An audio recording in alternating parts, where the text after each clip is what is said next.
الشيطان الرجيم بسم الله الرحمن الرحيم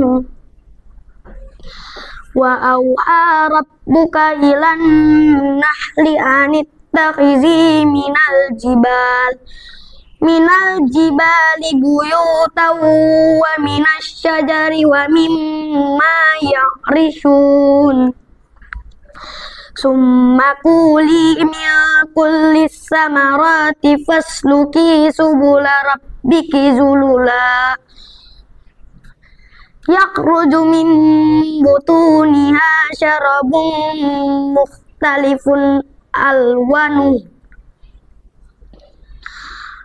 مختلف ألوانه فيه شفاء للناس إن في ذلك لآيات لقوم يتفكرون Sadaqallahul azim. Bismillahirrahmanirrahim. Assalamualaikum warahmatullahi wabarakatuh. Alhamdulillahi wa kafa. Wassalatu wassalamu ala rasulihil mustafa wa ala alihi wa sahbihi wa man ihtada amma ba'di. Teman-teman yang dirahmati oleh Allah Subhanahu wa taala dimanapun berada, alhamdulillah, marilah sama-sama kita panjatkan puja dan puji serta rasa syukur kita kepada Allah Subhanahu wa taala yang telah memberi kita nikmat iman, Islam, dan nikmat panjang umur.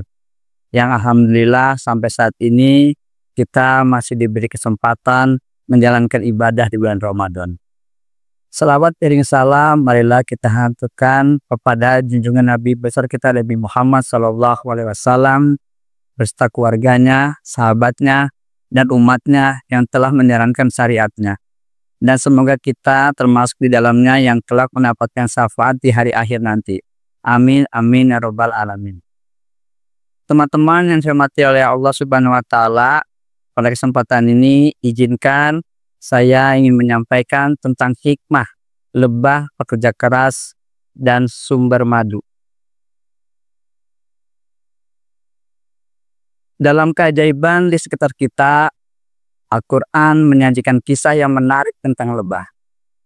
Makhluk kecil yang seringkali terabaikan, namun di balik ketidaksempurnaannya, lebah mengandung keajaiban yang mencengangkan.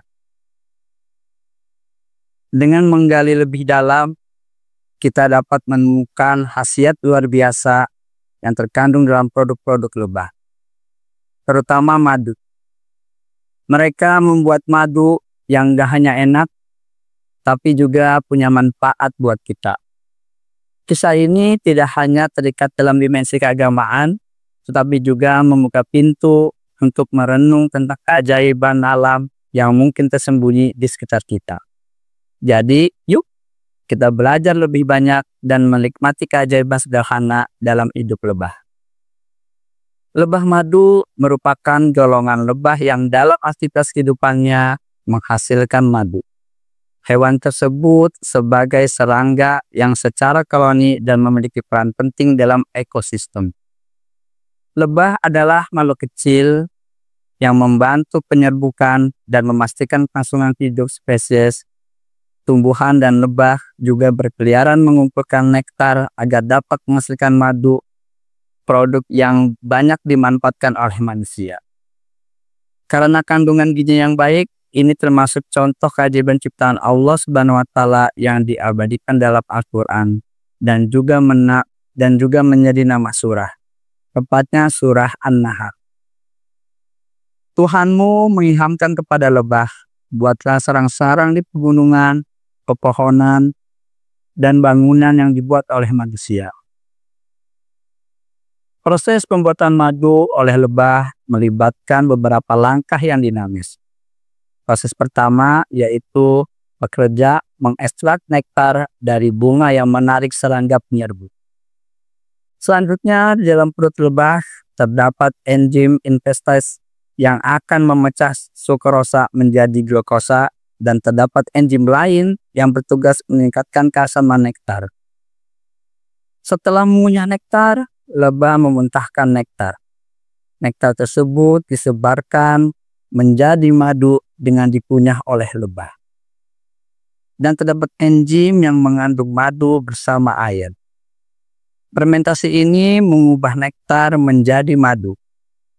Lebah pekerja juga mengurangi kadar air dalam madu dan menggerakkan sayap mereka di atas sel madu. Selanjutnya, setelah kadar air mencapai tingkat yang diinginkan, lebah pekerja menutup sel madu yang sudah matang dan disimpan dalam sel madu akan bertindak sebagai sumber nutrisi untuk kalori lebah. Lebah juga menggunakan madu sebagai cadangan makanan dan musim yang sulit dan kekurangan sumber makanan.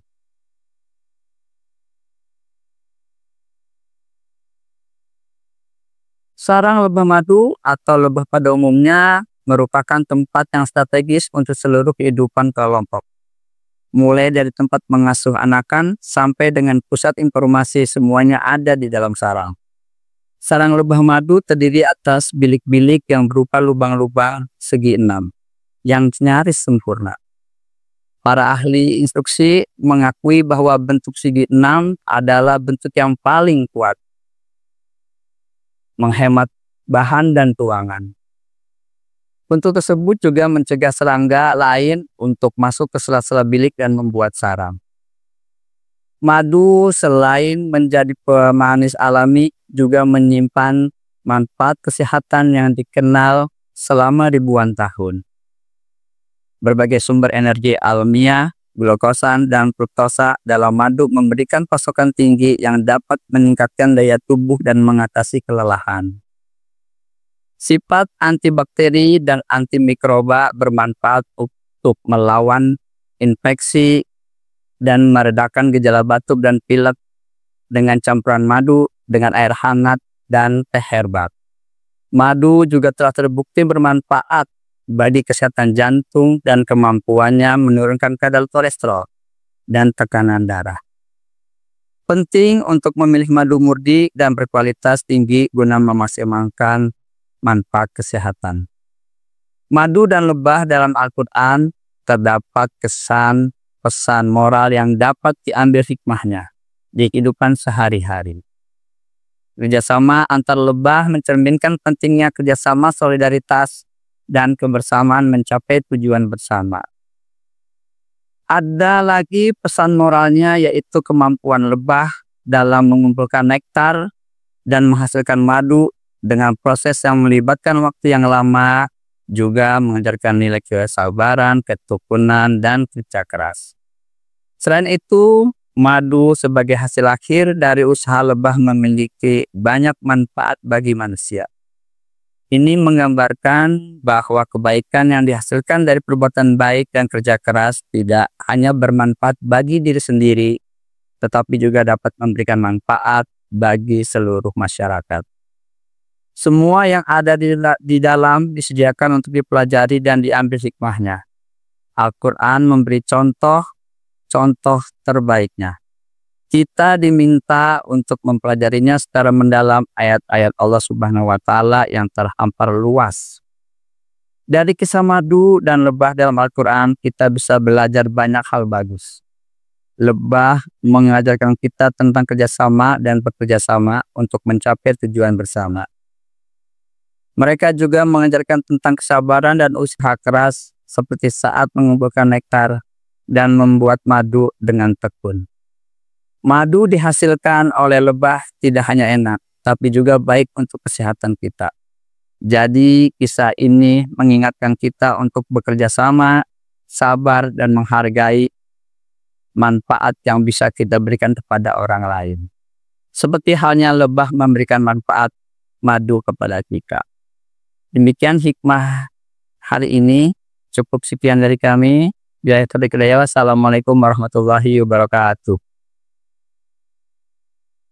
Membaca doa berbuka puasa. Sama